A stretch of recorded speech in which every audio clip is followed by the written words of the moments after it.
Am I the a-hole for not being able to stand my fiancé's mentally challenged son? I never thought I'd be the person to write something like this, but I feel like I'm suffocating in my own home. I'm not here for validation. I genuinely need some perspective because I'm mentally and emotionally exhausted. Let me start with the background. My fiancé is a survivor of severe domestic violence. I'm talking about the kind that makes your stomach churn when you hear the details. Her ex nearly killed her before she managed to escape. What makes it even worse is the nature of the abuse. It wasn't just physical, it was reproductive. He intentionally got her pregnant multiple times as a way to control and trap her. By the time she got away, she had 4 children with him. When I met her, I admired her strength more than anything. I'd always wanted a big family, and when we started dating, I thought I'd found my person. She was funny, strong, compassionate, and had this quiet resilience that made being with her feel easy, despite her past. We've been together for 4 years now, and we're planning to get married this October. We even have a baby of our own together. And that's where the joy ends, because behind closed doors, things are far from what they seem. When I first met her youngest son, he was a quiet 1-year-old. I didn't think much of it at the time. Some babies are just more reserved, right? But by the time he turned 2, something shifted. He began rocking back and forth violently, stopped responding to his name, and seemed to slip further and further into himself. At 3, he was officially diagnosed with autism spectrum disorder, ASD. Doctors told us that early intervention was key, that many autistic children improve with time and therapy, and that the toddler years are often the most challenging. We clung to that hope like it was gospel. But now he's 5, and the reality is things have only gotten worse. He spends nearly every waking hour moaning, loud, hollow, eerie sounds that fill the house like some kind of tortured spirit. It's relentless, the kind of sound that grates on your soul after a while. And if you try to stop or redirect him, he melts down. Not just crying, full-on, screaming fits where he thrashes on the floor like he's in agony.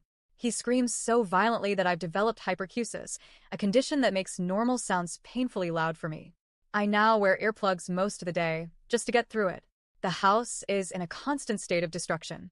Every room he enters ends up torn apart, books ripped, drawers emptied, furniture overturned. We had to start dressing him in backwards onesies, because if left unattended, he'll smear feces on the walls or eat it. He eats only one thing, spicy Doritos.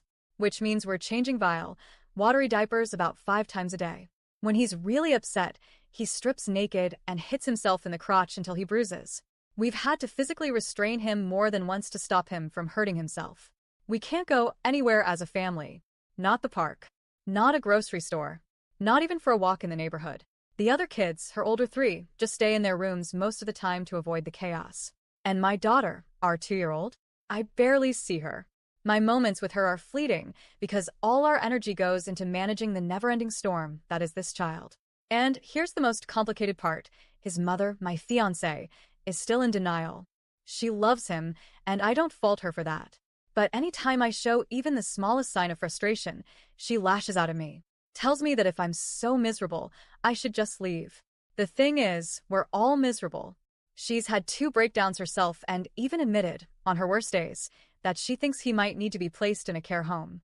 I always tell her, whatever you decide, I'll support you. But deep down, I'm terrified of being the person who encourages a mother to give up her child. I'm stuck in this weird purgatory of guilt, rage, sorrow, and resentment. It feels like her ex is still controlling her life, controlling our life, through this child who demands everything and gives back nothing. And yes, I know how awful that sounds. I know none of this is the boy's fault. He didn't ask to be born. He didn't choose to have autism. But the harsh truth is, his needs are so extreme that it feels like the rest of us don't get to have needs at all. I miss who I used to be. I miss the man who was excited to become a stepdad, who imagined big family dinners and camping trips, who thought love and patience could conquer anything. Now I feel like a shell of myself, constantly overstimulated, on edge, and grieving a life that doesn't exist. And still, I love my fiancé. I love the other kids. I love our baby. But I cannot keep living like this. I don't want to resent this boy. I don't want to resent her. But if something doesn't change, I don't know if I'll be around long enough to see what kind of parent I could be to my own child. So, am I the a-hole for feeling like I just can't do this anymore?